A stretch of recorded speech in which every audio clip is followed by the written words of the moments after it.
Watch Dr. Drew's new show at 9 on HLN. Weeknights on HLN. Some people are so desperately in debt that they end up taking their own lives. With me today are a few guests who are also in trouble financially but are finding ways to work through their problems. Todd and Kathleen Cottle are joining us from Utah. They're struggling to keep their home and pay their bills. Things have gotten so bad they filed for Chapter 7 bankruptcy protection. Atlanta viewers may recognize Paul Osman. He was WXIA's weatherman for the last 13 years, and recently he lost his job. In addition, Paul had to foreclose on his $900,000 home, and sadly, he is now separated from his wife. Like the Cottles, Paul has filed for Chapter 7 bankruptcy protection. Also joining us to help figure this all out is Jennifer Westoven, our HLN Morning Express money expert. Paul, I'm going to start with you. You were a successful TV personality. What went wrong? How'd you end up like this? You know, there's a lot of things that can contribute to it. I think one of the things was the lack of communication that I had with my wife, and I think that really set the tone. I think once you don't become involved in your own destiny and your own goals and your own financial future, I think that really sets you up, and that causes a lot of walls to be put up. And also, she didn't want to tell me exactly what was going on because she was fearful that how I would feel, and it was kind of a catch-22. You don't want to hear it, but at the same point, you need to hear it to make those corrections. Is the money problems, you know, we always say that in relationships it's money, sex, and children that people fight about. Is the money problems what led to the rupture in your relationship? You know, it's really hard. I think there's other things that did that. I certainly, I think, escalated the situation. But I think that generally that, you know, that I have to take the ultimate responsibility in that, because I did back away from it just because she was good at money and could handle those situations. I became disengaged with our financial future, and once you do that, I think you really set yourself up for a fall. Now, that was just one of a few things. You had the foreclosure, you had the loss of job in the same month, and that just starts the snowball effect that really sets you into a little bit of a minor depression there. So that's kind of what was happening with me. I can imagine, and yet now you seem to have a pretty good attitude. How do you maintain that in the face of what you're facing? Well, you know, it almost becomes what else could happen. And you look at other people, and just from the emails that I've gotten from people knowing my situation, they're saying to myself, you know what? I went through the same thing, or maybe I know someone that went through the same thing. So I think by being transparent and my story getting out, I'm hoping that maybe some young couples out there, maybe some couples out there will recognize that you have to be engaged in your financial future and what's going on a day-to-day basis, or else something's going to happen like what happened to me. Now I want to turn to the Cottle story. Todd Cottle was a business manager for 15 years and lost his job over 3 years ago.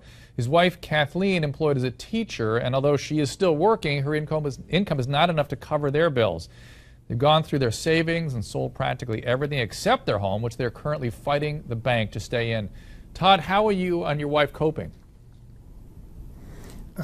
Well, it's been difficult. The stress sometimes can almost be tangible. But, you know, we try to keep a positive attitude and just get through, you know, one day here and then a week and then a month and try and keep the lights on. Are you guys staying together as a unit, as a marriage? We saw in the last story, in Paul's story, that the money stressors broke up a marriage. Is this having an effect on your marriage? I think the stress takes a toll on the marriage, but as a unit, we're together, planning on staying together. If one thing's going right in you know, all facets of life, it's probably, you know, our children, the family, Kathleen. That's probably the most positive thing going on. Kathleen, I want to ask this question of you. Does this sort of, I don't want to be glib about this, but does this help you sort of reset your priorities? You know, I think that's what your husband's alluding to, is that important things are still good in your life and you've got those things at least. Oh, absolutely. I think that our family and our friends and our church, and those are the most important things to us, that those have really stayed the same. We have to work at it. The relationship, you have to communicate more, like I said, on the day-to-day things and on the spending. But we have to prioritize what we want and where the money has to go, and we make it work from there. Now, both Paul and the Cottles have filed for Chapter 7 bankruptcy protection, which basically means a person's unsecured debt, like credit cards and medical bills, are completely wiped out. They're no longer responsible for those expenses. So to those of you at home that want to know who can qualify for Chapter 7, Here is those qualifications. Those who don't have enough money to make minimal payments to creditors, those whose income level is below your state's median income level, or those who have less than $100 of disposable income each month. Todd, to you, how has filing for Chapter 7 helped? By the time we actually got through the entire process, we'd been unable to pay a lot of those credit card bills for some time. So I was kind of looking forward to, a point where, some of that income could be used for other things. The reality is that we weren't able to pay them for some time, and so it really had little effect other than the fact that, like you said, they're gone. Jennifer, is filing for Chapter 7, and probably after break we'll have to address this as well. I want to differentiate between Chapter 7 and Chapter 11, but is having filed for Chapter 7 going to have a long-term effect on these folks? Well, in general, it would, Dr. Drew, except that oftentimes, just like their situation, by the time people get to Chapter 7 bankruptcy, they've already stopped paying a lot of bills. So in some ways, their credit score is actually already bombed out at that point. So in some ways, they're just actually starting to turn the corner and turn around.